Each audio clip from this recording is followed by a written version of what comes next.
In this screencast, we will introduce a tool for generating a visualization of source code complexity for your Ruby project. We'll start by explaining the particular metric that we're measuring, cyclomatic complexity, and the visualization, a tree map. We'll then demonstrate how you can generate this visualization for your Ruby project as well as integrate it with your Go continuous integration build. At ThoughtWorks, we believe that software with higher internal quality will be easier to change, easier to understand, and significantly less prone to defects than software with poor internal quality.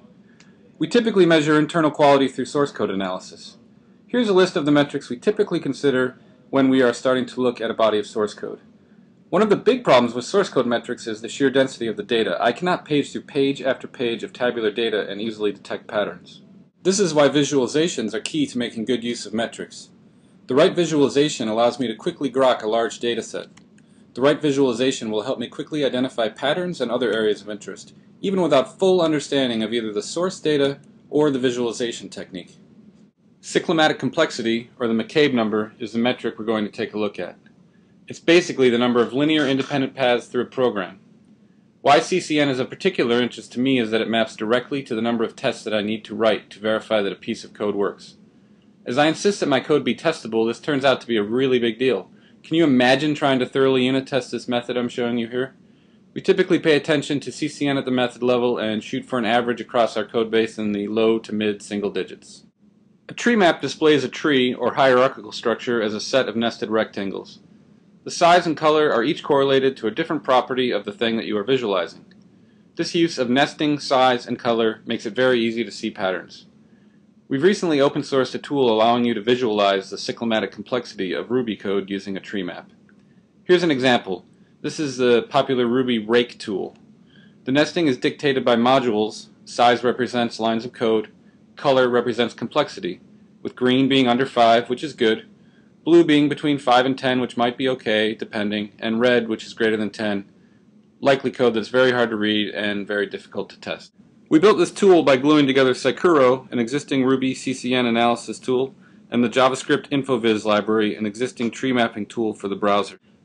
Installation could not be easier, just a simple gem install of Saikuro Treemap.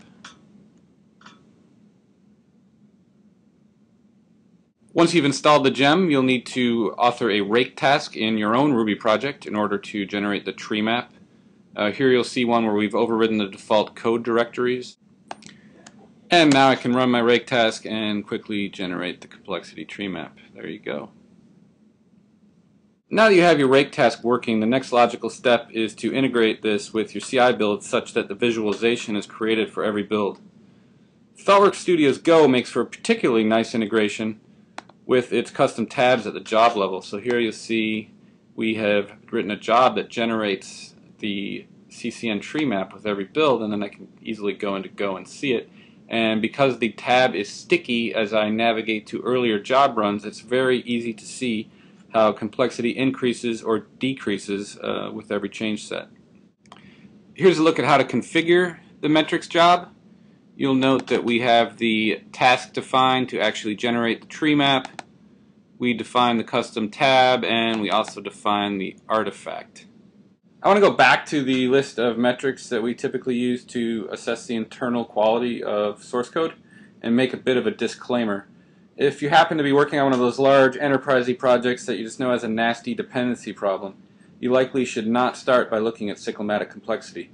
You should instead start by doing a dependency analysis. If you learn your dependency graph is a complete hairball, you already have figured out your biggest internal quality issue, and I wouldn't bother with CCN analysis at this point. We hope you enjoyed this quick walkthrough of generating a CCN tree map for your Ruby projects. We at ThoughtWorks are big believers in measuring and visualizing internal software quality, and we think you should be too.